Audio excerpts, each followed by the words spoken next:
4-pit main target ng CCS sa paparating na PVL All-Filipino Conference, 4 na libero ibabandera ng Creamline. Main libero kilalanin at best libero masungkit na kaya ng Creamline. Kumpirmado, 4 na libero ang ibabandera ng Creamline Cool Smashers para depensa ng kanilang corona para sa paparating na 2024 PVL All-Filipino Conference. Walang lalapag na bola ang drama ni Kyle Atienza, Ella De Jesus, Dandan Lazaro at newest Cool Smasher na si Dej Rodriguez. For the longest time ay si Atienza ang starting libero ng Creamline. But most improved player si Ella De Jesus last second AFC kung saan na-elbow nito si Kyla sa starting position. Sa pagpasok ni na Dandan Lazaro at isa sa mga rina ng buhangin na si Dej Rodriguez sa Creamline, muli kayang magbabago ang kapalaran ng starting libero ng CCS. For the record mga ka-Spike, never pang nakakuha ng Best Libero Award ang Creamline since nabuo ang franchise team.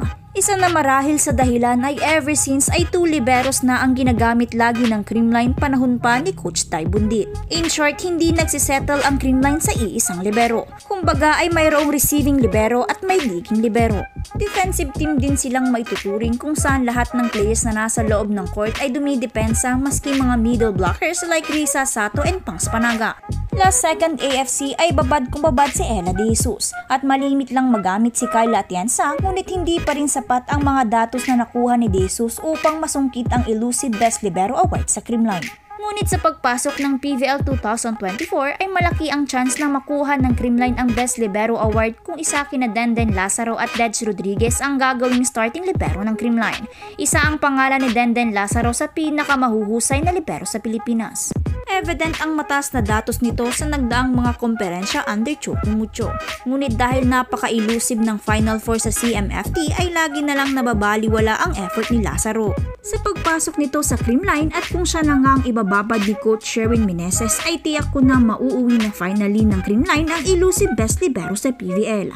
Isa din sa nakikita kong mag-uuwi ng Best Libero Award ay si Dej Rodriguez. Isa sa mga reyna ng buhangin tulad ni Bernadette Pons ay going indoor na rin ang ganap ni Dej. Hindi matatawaran ang husay ng Spiker Libero, kung saan nakapag-uwi na rin ito ng mga parangal mapaloob man o labas ng bansa.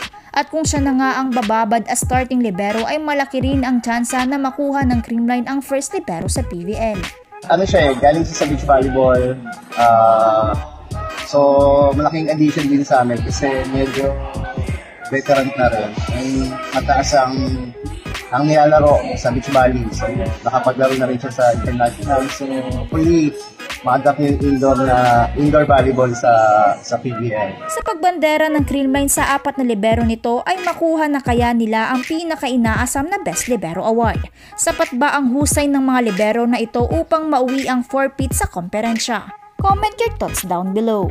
Don't forget to subscribe, like, and comment on this video. I-click din ang notification bell para lagi kayong updated sa Creamline happenings. Ito ang Heart of Creamline, ang OG channel para sa balitang Cool Smashers.